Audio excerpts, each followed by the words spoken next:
In northern Germany, a Nazi megastructure is causing controversy, not because of its past, but because of its future.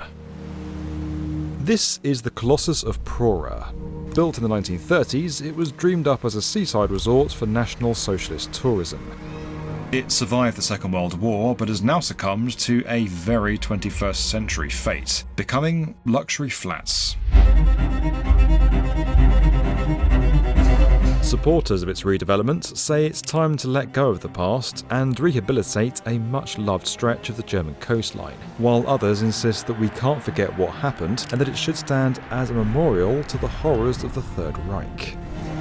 So what actually happened at Prora? Is it possible for a building to escape its dark history? And even if it can, should it?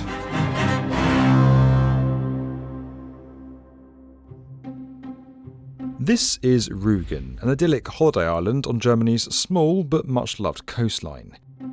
During the 19th century, it became a popular bathing spot for wealthy Prussians and is now one of the most popular destinations for German holidaymakers. Just the water, it's great. It's blessed with good weather, beautiful scenery, white sandy beaches, and an historic building like no other.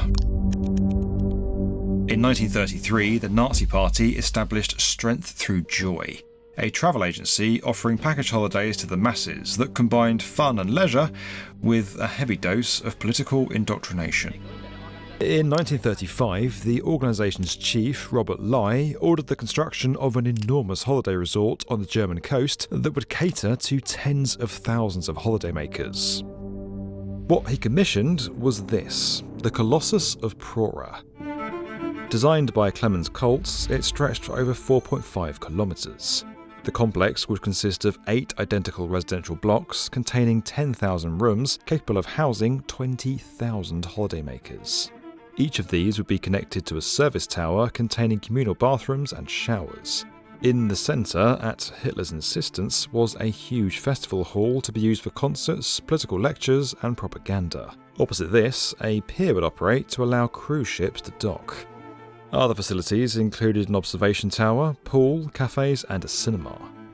The enormous scale of the site was intended to exude power. Individuals were small and insignificant, but Prora, like the party and the state, was monumental and supreme. In May 1936, work on the immense complex began. Each block measured 6 stories tall and 550 metres wide. The structure is an early example of the use of reinforced concrete, with bricks used to complete the exterior walls. 9,000 people, many of whom were forced labourers, worked on the construction, a project which cost the equivalent of $900 million in today's money. But when the Second World War broke out in 1939, construction stopped. Half of the residential blocks were complete, with the other 4 standing as shells, while work on most of the auxiliary buildings, including the pier and the 20,000-seat concert hall, hadn't even started. At the end of the war, Prora fell into the hands of the Soviet Union, and its future as a Strength Through Joy resort ended forever. But its story was far from over. Now, the story of Prora, as well as many other buildings like it, are difficult and full of nuance. So it's important to have sources of information that you can rely on, which is why we've partnered with Straight Arrow News to bring you this video. Straight Arrow News is dedicated to bringing you fair and balanced reporting, but you don't have to take their word for it. Their rating on the independent media classification site All Sides Media places them firmly in the centre. As well as news, they bring you expert commentary and analysis. But the difference between Straight Arrow News and other outlets is they declare the biases of their commentators for maximum transparency. Best of all, Straight Arrow News is completely free, so you can start checking it out right now.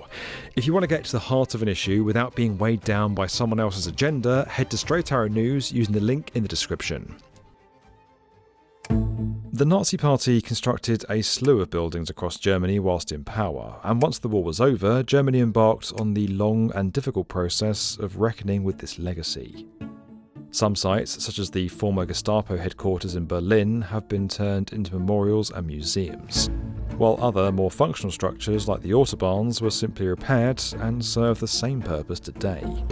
But Prora's position in this legacy is unique. It was a place that was designed for leisure, but for the most sinister of reasons. It was never finished, but still contributed to Nazi propaganda and served as a military installation during the war. It's also absolutely enormous. And what made the decision of what to do with Prora even more difficult was what happened next. After World War II, Rügen became part of the communist GDR, or East Germany as it was more commonly known. The site became a secret military facility, mines were laid on the beach, and the whole complex was erased from maps. Because it was kept hidden, Prora didn't have to reckon with its past for decades. It wasn't until German reunification in 1990 and the site becoming vacant that the question of what to do with it had to be addressed. After half a century of communist rule, the wider state of West Pomerania was destitute, and authorities wanted to once again develop Rügen as a holiday destination to kickstart the economy, and occupying 2 square kilometres of prime real estate there was Prora. Some argued the site should be completely demolished and redeveloped from scratch. Udo Knapp, a local politician, said, "I want to get rid of this Nazi monstrosity and let the island breathe again." Now, while that may be a bit of a no-brainer, in practice it's a lot easier said than done. The Red Army tried to blow up the site after they took control of it in 1945. But after partly demolishing a small part of the northern tip, they gave up, having calculated that it would take half their yearly allocation of explosives to finish the job. In 1994, the building was granted protected status, with guidance issued that any future development had to take account of the site's history. Now, that protected status was actually a really big factor in what happened next, because as well as guaranteeing the survival of the building, it also allowed tax breaks on developers willing to take it on. In 1996, this spurred on the mayor of nearby Rins, Dieter Reinhardt, to propose a comprehensive redevelopment featuring hotels, restaurants, a conference centre and a water park. The whole thing would be worth over $700 million today. Rather than shy away from the site's past, Reinhardt actively embraced it, telling one journalist its history could attract visitors in the same way that the Alcatraz prison does. Reinhardt's plan failed to get off the ground. After all, who wants to take the risk on a 3.5 million square metre building? It wasn't until 2004, when the council offered to sell the site off block by block, that investors started taking note. The first in were Bades Prora, who bought 2 blocks in 2006 and began work on what is now the luxury hotel Prora Solitaire and private residences.